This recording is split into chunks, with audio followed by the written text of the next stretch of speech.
Good morning students.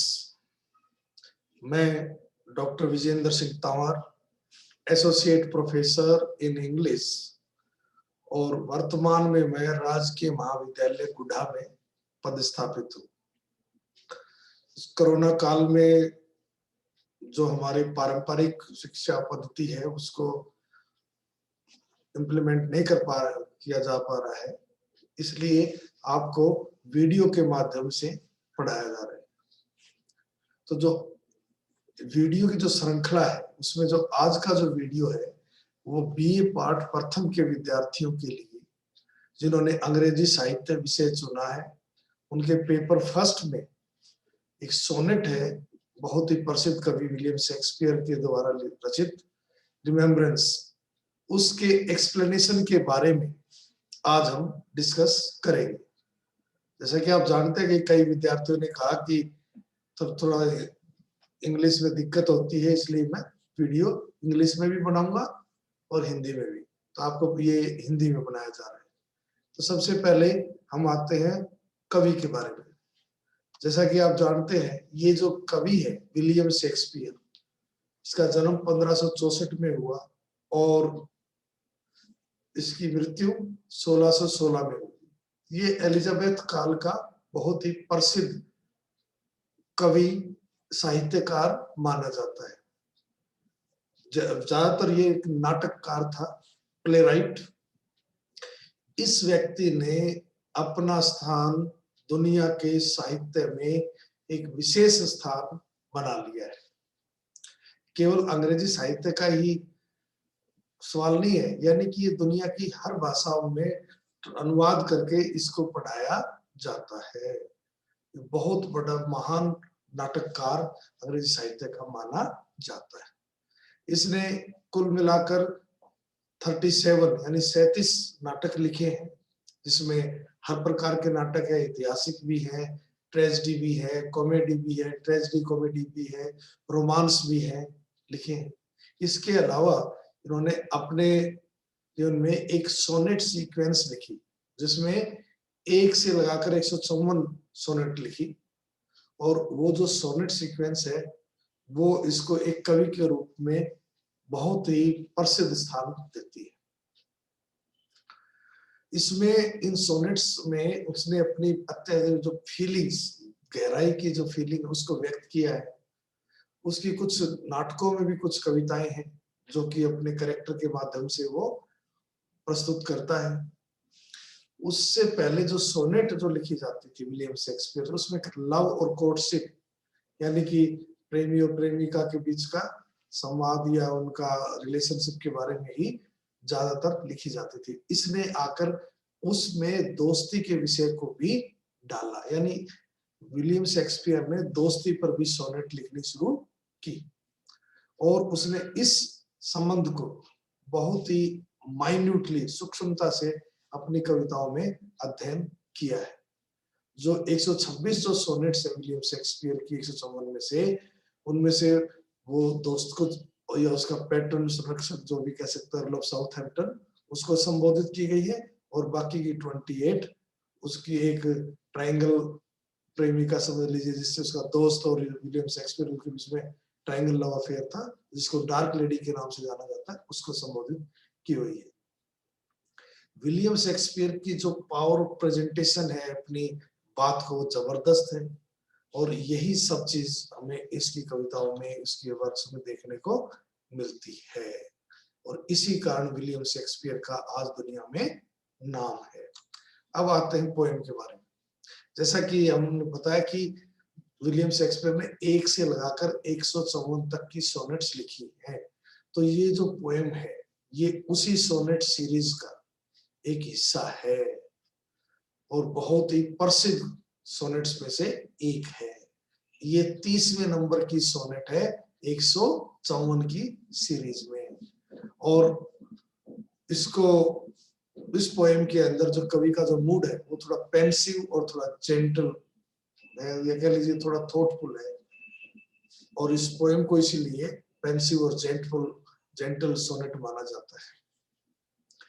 William Shakespeare का अनुभव जो था जीवन के दौरान, हर जीवन काल में व्यक्ति के जीवन में इस पर पल आते हैं जब वो निराश हो जाता है, असंतुष्ट रहता है।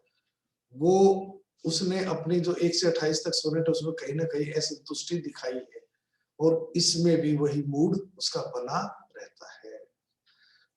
जो कवि है वो ऐसे में अपने पास्ट को, भूतकाल के बारे में सोचता है और पाता है कि उसका जीवन में बहुत सी ऐसी चीजें थी जो वो चाहता था नहीं हो पाई, इसलिए वो दुख से भर जाता है। इस पोएम की एक और विशेषता है कि इसकी जो लैंग्वेज है काफी लीगल है, मतलब अर्ध लीगल है, यानी कि कानूनी है, और शायद इसीलिए कह सकते हैं कि ऐसा लगता है कि मेमोरियल, मतलब कोई जागीरदार का किसी कोर्ट इन्वेस्टिगेशन डिस्क्रिपेंसी पे कोर्ट लग रहा हो, मतलब कोई अंतर रह गया हो किस चीज में, अकाउंट्स को खास करके, उसको बताने के लिए या उसका जांच पड़ताल करने के लिए कोई जागीरदार का कोर्ट लगा हुआ है, उस प्रकार की इसमें भाषा और शब्दों का इस्तेमाल किया हुआ है। इसीलिए खास करके इसमें जो शब्दावली है, जो शब्द आए हैं, वेस्ट है, एक्सपेंस है, ग्रीवेंस है, कैंसल्ड है, टेल ओवर है, पेड है, बिफोर, ये आदि का इस्तेमाल किया गया है। और जब कवि देखता है कि उसके जीवन में दुख ही दुख, दुख ही दुख है, यानी कि अगर हम बैलेंस शीट की बात करें, यानी एक लेखा जोखा की बात करें, तो दुखों का पलड़ा बहुत भारी होता है, लेकिन जैसे ही उसकी खाली हल्की सीट में उसका दोस्त आता है, तो जो अंतर था जो दोनों चीजों में, वो अंतर बराबर हो जाता है। इससे लगता है कि उसका दोस्त उसके लिए जीवन में कितना इम्पोर्टेंट था, और वो उसको याद खुशियों से भर जाता है। जिसको फेयर यूथ या उसका दोस्त, जिसको अधिकतर TWH के नाम से जानते हैं, जिसको कि अर्ल ऑफ साउथहैम्पटन के नाम से भी जाना जाता है, ये दिखाता है कि कवि का दोस्त इतना इम्पोर्टेंट था कि कवि कितना भी दुखी हो, उसका दोस्त आ जाता था, तो उसका दोस्त उसको उस दुख से निकालने में सक्षम था। अब आते हैं सोनेट के बारे में। तो सोनेट जो है 14 लाइन की पोएम है, तो 4-4-4 और 2, यानी कि कवि की जो शेक्सपियरियन सोनेट है उसकी जो पैटर्न है वो यही है, 3 क्वार्टेन और 1 कपलेट। तो पहला क्वार्टेन पढ़ते हैं। कवि लिखता है, When to the sessions of sweet silent thought. Sessions, the sitting of a court, न्यायपालिका का सेशन, समन अप, किसी को बुलावा, कोई, जैसे to make a feeling an idea memory come into our mind. Sought, desired, चाहना। देखिए, जब कवि जो है एकांत में है और वो पास्ट को याद कर रहा है और साइलेंटली वो पास्ट की अच्छी बातें, स्वीट मेमोरीज में खो रहा है, यानी स्वीट मेमोरी उसके दिमाग में, यादों में चल रही है। अचानक याद करते करते वो सभी चीजें बड़े साइलेंटली एंजॉय कर रहा है। अचानक क्या होता है, I sigh the lack of many a thing I saw. अचानक याद करते करते उसके दिमाग में एक बात आती है, हाँ मैंने बहुत सी चीजों की इच्छा की थी, मैंने बहुत सारी चीजें मैं चाहता था प्राप्त करना, लेकिन मैं प्राप्त नहीं कर पाया, वो चीज रह गई, फला चीज रह गई, वो रह गई। तो एंड विद ओल्ड वूज, और जो पुराने जो दुख थे उस टाइम में, जो ऐसा पलता कि वो नए होकर उसके सामने आ जाते हैं। वेल दुखी होना एक्सप्रेस स्वरूप, माय डियर्स टाइम वेस्ट, कि मैंने अपना कितना समय, प्रीसियस टाइम वेस्ट कर दिया उन चीजों के लिए, और उनको प्राप्त भी नहीं कर पाया। देखिए, इसमें जो मीनिंग दिए हुए हैं, अगर आप उनको ध्यान से देखेंगे इस पीपीटी को, तो बहुत ही आपको अच्छी तरह समझ आ जाएगा। And with old woes new wail, the freshness of his grief is contrasted with the age of his sorrow, यानी दुख तो पुराना था, लेकिन उसकी याद आते हुए दुख ताजा हो गया। इसी तरह माय डियर टाइम्स वेस्ट, मतलब स्क्वेंडरिंग ऑफ माय प्रीशियस टाइम, मतलब मैंने अपना जो समय था वो वैसे ही वेस्ट कर दिया। ये ओपनिंग लाइन हमें इंग्लिश का थोड़ा बहुत लिखा हुआ है। The opening lines of the poem evoke, वन उत्पन्न करती है, the picture of a man sweetly and silently reminiscing, living once again the pleasant और sweet experiences of his past. एक व्यक्ति है, वो भूतकाल की चीजें याद कर रहा है। The situation our soon shift from silence to sigh, मतलब वो साइलेंटली जो आनंद ले रहा था, अचानक साई माने आहें भरना, यानी दुख होने लग जाता है। एंड फ्रॉम प्लेजेंट्रीज माने आनंदों से, टू एलिमेंट दुख पश्चाताप में भर जाता है। फॉर प्रोजेक्ट्स नेवर कंप्लीटेड, क्योंकि उसके जो टारगेट थे वो कभी पूरे नहीं हुए। डिजायर्स नेवर फुलफिल्ड, उसकी इच्छाएं कभी पूरी नहीं हुई। जो द एंगेस्ट है ना, feeling of persistent worry about something trivial, कोई तुच्छ बात थी लेकिन उस पर हमेशा दुख रहता है उस पर। Of this can not be confined to the past, वो पास्ट तक ही सीमित नहीं रहा, but burst into the poet's present consciousness, यानी अब जो वर्तमान में जब कवि जब लिख रहा है उस वक्त उसके ध्यान में वो चीज आ जाती है, दुख आ जाता है। He suffers intense nostalgic pain for the wasted time that can no longer be reclaimed. उसको बहुत दुख होता है कि मैं वो समय मैंने बर्बाद कर दिया, वो समय वापस नहीं आ सकता। Old wounds are reborn, पुराने दुख पुनर्जन्म ले लिया, तरोताजा होकर इसके सामने आ गए। एक्स से या एग्जैबरेटिंग मतलब मेक ए प्रॉब्लम और बैड सिचुएशन वर्सन, माने बद से बदतर होना, ए फ्रेश, उसको वही चीजें पुराने दुख अब एक बार फिर दोबारा दुख पहुंचाते हैं, दुखी करते हैं। अब दूसरा क्वार्टर देखिए, then can I drown my eye unused to flow, आंख को क्या मैं डुबो सकता हूं जो कि आदि नहीं है बहने की, इसका क्या मतलब है? इसका मतलब क्या मैं दुख प्रकट कर सकता हूँ, क्या वीप कर सकता हूँ, रो सकता हूँ, वो आंखें जो कि आमतौर पर आंसू नहीं बहाती है। जो ड्राउनिंग है इसका मतलब बहुत ज्यादा रो सकता हूँ, दुख प्रकट कर सकता हूँ। For precious friends hid in deaths dateless time night, उसको याद आता है कि जो उसके बहुत सारे अच्छे दोस्त थे, पक्के दोस्त थे, वो सब डेटलेस एंडलेस नाइट के लिए हमेशा के लिए सो गए, यानी मर चुके हैं, उन दोस्तों का उसको दुख होता है। And weep afresh loves long since cancelled, वो जो फिर वो रोता है उसी चीज में जो लव अफेयर था, वो था जो छोड़ चुका था, वो सब भूल चुका, वो फिर उसको याद आ जाते हैं। यानी and weep once more over the pain of one और more love affairs though I have long since return of the sore associated with, मतलब भुला चुका था सब कुछ लेकिन फिर वो याद आ जाते हैं। एंड मोन the expense of many Venice, मोन वही दुख प्रकट करना, एक्सपेंस वही कॉस्ट उसकी कीमत पर, और फिर वो वेनिस डिसअपियर, गायब हो जाना, यानी बहुत सी चीजें ऐसी हैं जो उसके जीवन में गायब हो गई और वो अब उसको पुनः दुख दिलाती है। देखिए अब इसका नोट देखिए, the second quatrain of the sonnet expands this idea, मतलब उसी विचार को आगे ले जाता है। But the pain is heightened as the author thinks of the people who will never again come to into life, उसके दोस्त जो मर गए अब जो दोबारा वापस कभी नहीं आएंगे, इससे उसका दुख और बढ़ जाता है। This brings tears into the eyes, आंसू आ जाते हैं आंखों में, as once again the pain of loss is relieved, पुनः जीवित हो जाता है दुख।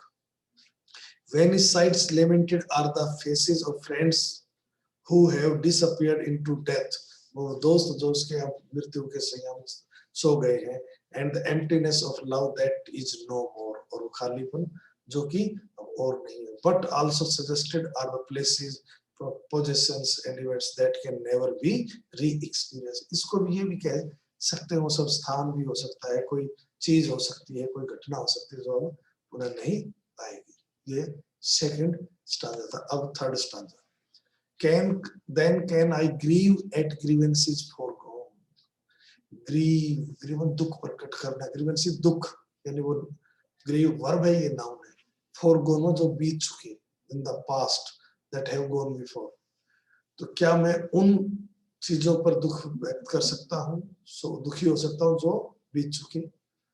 And heavily from woes to woe tell over, और ज्यादा टेल ओवर अकाउंटिंग है, मतलब उसमें लिस्ट आती है ये चीजें बाकी रही, बार बार बता तो दुख पे दुख आता रहता है।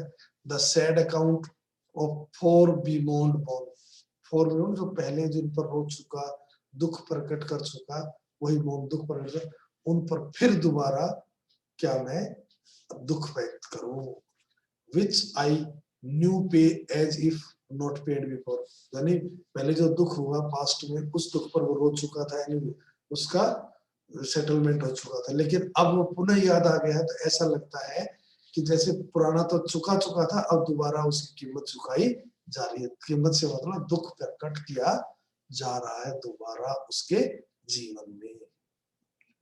जो इंग्लिश में जो मीनिंग है वो आप ध्यान से पढ़ेंगे तो बहुत अच्छी तरह से आपके समझ में आ जाएगी। देखो, which I knew pay as if not paid before, मतलब the sorrow caused by an earlier grievance, कोई दुख हुआ था पहले, उसने दुख काज किया, require that a debit of tears be chalked up against it, मतलब पहले चुका था, अब दोबारा चुकाना होना पड़ रहा है, दोबारा उसको देना पड़ रहा है। Although this debit has been cleared in the past में हो चुका था, मतलब जो कोई दुख हुआ तो उस वक्त रो चुका था, हो चुका था, लेकिन अब फिर याद आ गया। He now pays it over again as if he had not paid it before, जैसे कि उसने पहले रोया नहीं था, दोबारा उस पर दुख व्यक्त कर रहा है। अब जो थर्ड नोट देखिए, the third quatrain adds little new content, थोड़ी सी नई बात डाल रहा है इसमें, but increases the weight and significance of the poem's central idea, जो मुख्य बात के अंदर जो आइडिया है, विचार है इस पोएम का, उसी को बात उसकी महत्ता को बढ़ा रहा है।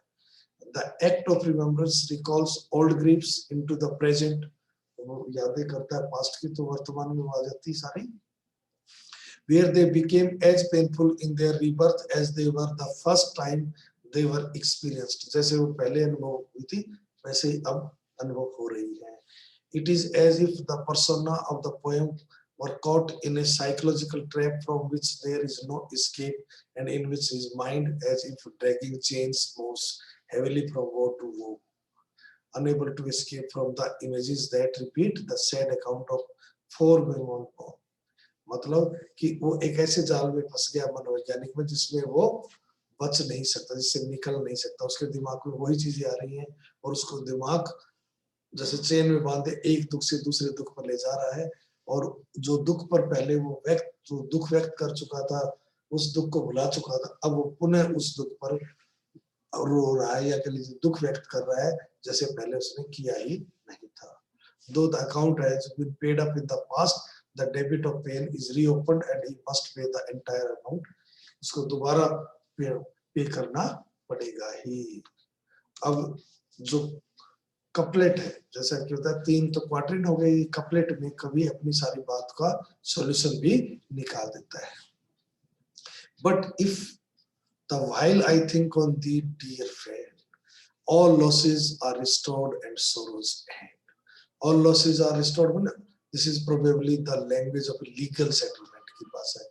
Restore to make restitution of for damages, मतलब किसी नुकसान की भरपाई करना, यानी कि ये सब होता है दुख ही दुख आते हैं पास्ट के, जैसे ही वो अपने दोस्त को याद करता है उसके दुख सारे गायब हो जाते हैं, सब समाप्त हो जाते हैं। यानी कि आफ्टर 12 lines of bewailing, दुख प्रकट करने के बाद the symptom collection of the persona's condition, the final couplet of the sonnet moves abruptly to the solution, इस जो दुख था उस पोएम को 12 लाइनों में उसका सॉल्यूशन की ओर जा रहा है। The cure is carefully coordinated with the disease, for just as the patient's woes were initiated by remembering the past, तो जैसे बीमारी का इलाज वैसे ही है जैसे कि बीमारी शुरू का होती है पास्ट को याद करने से, उसी तरह so are they dissipated by the thought of his current dear friend, उसी प्रकार जैसे उसको वर्तमान में जो उसका दोस्त है उसकी याद आती है तो वो गायब भी हो जाती है। which restores all the lamented losses and ends all the reborn sorrows, जो उसके भी दुख हुए थे उन सबको वो समाप्त कर देती है, दुख उसका दूर हो जाता है और वो पाता है कि उसका दोस्त वास्तव में बहुत ज्यादा कीमती है, कि उसके किसी भी प्रकार के दुख को, जीवन के दुख को अंत करने में, उसको सांत्वना देने में, दिलासा देने में, उसको किसी भी दुख से बाहर निकालने में उसका दोस्त सक्षम है। Thank you very much.